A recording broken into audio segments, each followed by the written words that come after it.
បងប្អូនអ្នកខ្លះនៅស្រុកខ្មែរហើយចង់រកចំណូលជាមួយនឹង Facebook សម្រាប់មេរៀននេះគឺខ្ញុំនឹងធ្វើការដូចថាបញ្យល់បងប្អូនតាក់ទងជាមួយនឹងការផុស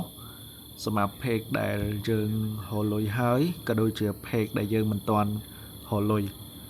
សម្រាប់ខ្ញុំគឺខ្ញុំនៅកំពតខ្ញុំអត់នៅប្រទេសគេទេ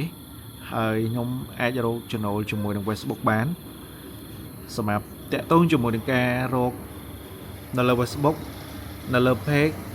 និយាយរួមឲ្យតែវាតម្លាក់មកបងប្អូនយើងអាចរកបានហើយបើសិនជាដូចថាបងប្អូនចង់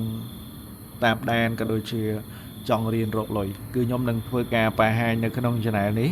សម្រាប់បងប្អូនដែលថ្មីហើយខ្ញុំក៏ប្រាប់វិធីសាស្ត្រតាក់ទងជាមួយនឹងការដែលបងប្អូនដូចថាត្រូវចាប់ដើមពីកន្លែងណាទៅកន្លែងណាដែលខ្ញុំនឹងដាក់នៅក្នុង channel ខ្ញុំនេះផ្ទាល់តែម្ដងសង្ឃឹមថាបងប្អូននឹងដូចថាអាចយកទៅធ្វើបានដោយខ្លួនឯងសម្រាប់ឥឡូវហ្នឹងគឺខ្ញុំត្រៀមបងប្អូនត្រៀមដោយសារតែเพลงខ្ញុំរលុយនេះឥឡូវខ្ញុំត្រៀមវីដេអូខ្ញុំដាក់នៅលើកុំព្យូទ័រនេះឥឡូវនេះបងប្អូនយើងមើលទាំងអស់គ្នានេះវីដេអូខ្ញុំមក play តែវីដេអូនេះ31 MB 31 MB ហើយនេះ page របស់ខ្ញុំត្រៀមផុសនៅលើកុំព្យូទ័រដោយសារខ្ញុំនៅផ្ទះឥឡូវហ្នឹងប៉ុន្តែនៅតែប្រើអ៊ីនធឺណិតតែអត់មាន Wi-Fi នេះ page Rai Manager របស់ខ្ញុំហ្នឹងហើយតើតើជាមួយនឹងការផុសគឺវារៀងខុសគ្នាបន្តិចនៅលើទូរស័ព្ទប៉ុន្តែខ្ញុំនឹងធ្វើការបង្ហាញបងប្អូនប៉ុន្តែខ្ញុំចង់បញ្យល់បងប្អូនសិនមុននឹងធ្វើការបង្ហាញតើតើជាមួយនឹងការផុសអូខេបងប្អូនសម្រាប់ការផុសយើងត្រូវមើលពេលវេលាសម្រាប់ដូចថាយើងធ្វើ content ណាយើងធ្វើជាវីដេអូហើយវីដេអូហ្នឹងបងប្អូនសួរខ្ញុំបានមកពីណាគឺខ្ញុំពេលថ្ងៃឡើងគឺខ្ញុំចេញថតខ្ញុំអត់ចេះយករបស់គេអត់ចេះលួចរបស់គេអត់ចេះទាញរបស់គេយកមករលុយទេគឺខ្ញុំចេះតែថតខ្លួនឯងហើយនេះកាមេរ៉ារបស់ខ្ញុំនេះកាមេរ៉ារបស់ខ្ញុំយើងសំលុយពី YouTube យកមកទិញយើងយកមកថតហើយយើងយកមកផុសដើម្បីរកចំណូលដោយប្រើវានឹងឯងឥឡូវយើងចូលមើលកាមេរ៉ានឹងតិចមកនេះកាមេរ៉ាវីដេអូនៅក្នុងហ្នឹងគឺច្រើនបងប្អូន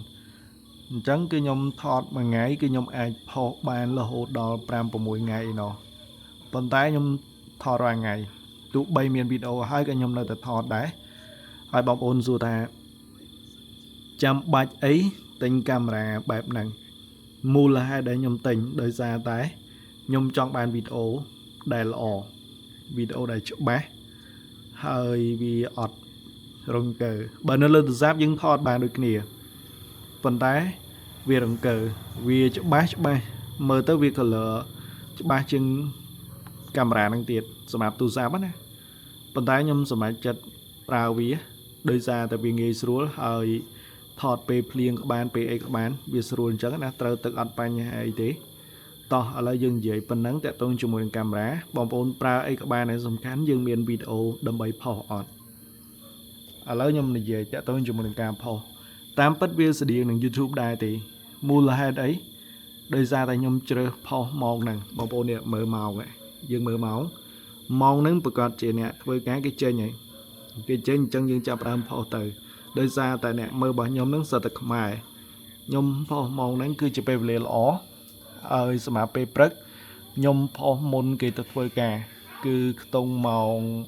5ម៉ោង6ម៉ោងហ្នឹងគឺគេអត់តាន់ទៅធ្វើការទេអញ្ចឹងគេអាចឆ្លៀតមើលវីដេអូរបស់ខ្ញុំ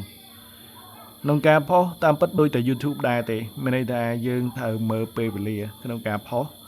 ហើយសម្រាប់អ្វីដែលខ្ញុំបញ្យល់បងប្អូននេះបងប្អូនខ្លះគឺគាត់ជឿបងប្អូនខ្លះក៏គាត់មិនជឿដែរប៉ុន្តែសម្រាប់អ្នកដែលតាមដានខ្ញុំចង់រកចំណូលជាមួយ Facebook ចឹងអាចយកទៅអនុវត្តបានវិធីសាមញ្ញតែអាចយកជាការបានហើយខ្ញុំធ្វើកន្លងមកគឺធ្វើបែបហ្នឹងអាហ្នឹងបើសិនជាបងប្អូនចង់រកចំណូលឥឡូវខ្ញុំនឹងធ្វើការបង្ហាញនៅលើទូរស័ព្ទអូខេនេះនៅលើទូរស័ព្ទយើងផុសរបៀបណា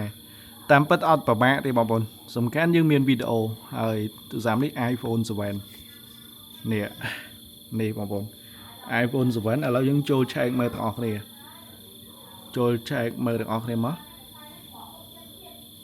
ឲ្យតែបងប្អូនធ្វើតាមខ្ញុំថ្ងៃមួយបងប្អូននឹង original ជាមួយនឹងវាបានតោះឥឡូវយើងមើលទាំងអស់គ្នា iPhone អីគេថតមុំហឹងបងប្អូននេះ iPhone យើងមើលបាវមក iPhone 7មើលសេរីអីគេ CA ទៀតមិនមែន LA ណា LA អាមេរិកនេះមិនមែនអាមេរិកទេប៉ុន្តែយើងមើលកាមេរ៉ាទាំងអស់គ្នាសិន$30ប៉ុន្តែកាមេរ៉ាញាក់សាច់គឺកាមេរ៉ាល្អជាងនេះប៉ុន្តែក្នុងការទិញហ្នឹងត្រូវប្រយ័ត្នចំពេកបោកណាឲ្យលុយគេហើយគេអត់ផ្ញើអីវ៉ាន់ឲ្យអញ្ចឹងយើងសុកចិត្តទិញនៅស្រុកយើងទៅយ៉ាងហោចណាស់ក៏យើងបានជួយគ្រប់គ្រងគ្នាឯងដែរបងប្អូនខ្លះអត់ហ៊ានទិញគ្នាឯងទេទិញតាមពេកចុងក្រោយផ្ញើលុយទៅអត់បានអីវ៉ាន់មកដោយសារតែខ្លាចគ្នាឯងហ្នឹងចំណេញអូខេឥឡូវយើងចូលមើលសម្រាប់យើងការផុសណាបងប្អូនយើងចូល Facebook យើងធម្មតាហើយយើងចូលទៅកាន់ page របស់យើងមកឥឡូវយើងចង់ផុស page មួយណាអូខេចឹងឥឡូវខ្ញុំរើស page សិនចាំបន្តិចបងប្អូននៅក្នុងហ្នឹងអូអត់មាន page ទេ Facebook វាលុបចោលអស់ហើយ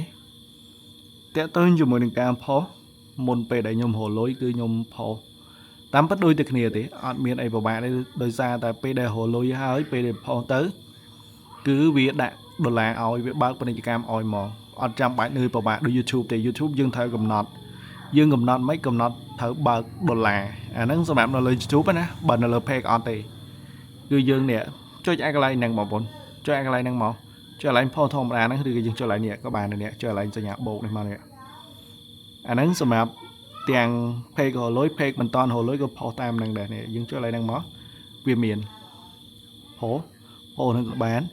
story នេះគឺយើងផុសកន្លែង story នេះណាអញ្ចឹងអត់ទេយើងផុសកន្លែង reel ដោយសារឥឡូវវាអត់មាន long ទេវាមានតែ reel អញ្ចឹងបងប្អូនផុសយកកន្លែង reel ហ្នឹងមកកន្លែង reel ហ្នឹងមកនេះ reel កន្លែងនេះទីបងប្អូនមើលអត់ច្បាស់នេះកន្លែងហ្នឹងឯងរលុយមិនរលុយក៏យើងផុសបែបហ្នឹងដូចគ្នាហើយយើងផុសហើយពេលដែលផុសហ្នឹងយើងរកបើអាចយើងរកគ្រប់ប៉ុន្តែគ្រប់ហ្នឹងយើងត្រូវរកឲ្យត្រូវជាមួយនឹង content របស់យើងឬក៏ប្រភេទវីដេអូរបស់យើងផុសប្រភេទណាយើងត្រូវរកគ្រប់ប្រភេទហ្នឹងដើម្បីធ្វើការផុសអាហ្នឹងបានដូចថា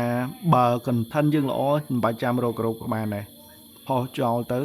វាតា content យើងគេចូលចិត្តមើលច្រើនដឹងតែផ្ទុះឲ្យបងប្អូនដឹងតែបានលុយមកហើយសម្រាប់ page មិនតរលុយក៏យើងធ្វើអញ្ចឹងដូចគ្នាប៉ុន្តែខ្ញុំចង់ឲ្យបងប្អូនហ្នឹងធ្វើតាមខ្ញុំដើម្បីយក Ryan Manager គឺថតមុខខ្លួនឯងវីដេអូឲ្យតាក់ទងមានថតមុខខ្លួនឯងហ្នឹងដើម្បីយើងយកស្នើ Ryan Manager មកគឺយើងស្រួលអាហ្នឹងសម្រាប់ការ recommend របស់ខ្ញុំណាទាំងអ្នកថ្មីអ្នកចាស់បើសិនជាធ្វើមិនតបានផលអាចសាកវិធីសាស្ត្ររបស់ខ្ញុំទៅអ្វីដែលខ្ញុំប្រាប់ហ្នឹងគឺយើងទី1រើសពេលទី2យើងធ្វើវីដេអូខ្លួនឯងយើងដើរថតទៅហើយយើងចំណាយពេលថតបន្តិចទៅទី3គឺយើងដូចថាផុសធម្មតាមិនបាច់ចាំក្បូរក្បាច់ទៅផុសក្រោមផុសអីទេផុសតាមតែ Facebook ហ្នឹងយកបញ្យូតនាអស់បងប្អូនជឿតែខ្ញុំទៅអូខេសម្រាប់វីដេអូហ្នឹងគឺមានប៉ុណ្ណឹងប៉ុន្តែខ្ញុំគិតថាវីដេអូនេះគឺសំខាន់សម្រាប់អ្នកថ្មីអ្នកដែលដូចថាតាមដានខ្ញុំគឺខ្ញុំប្រាប់ហើយបើអ្នកអត់មើលវីដេអូខ្ញុំក៏ខ្ញុំមិនដឹងប្រាប់ធ្វើម៉េចដែរព្រោះគាត់អត់មើលផងអញ្ចឹងគាត់មិនដឹងហើយបងប្អូនកុំភ្លេច Subscribe ម្នាក់មួយផងដើម្បីឲ្យ Channel របស់ខ្ញុំហ្នឹងបានអ្នកទស្សនារៀងច្រើនបន្តិចបងប្អូនលើកទឹកចិត្តខ្ញុំនឹងចេញជាមេរៀនរាល់ថ្ងៃសម្រាប់បងប្អូនយើងបងប្អូនខ្មែរអរគុណ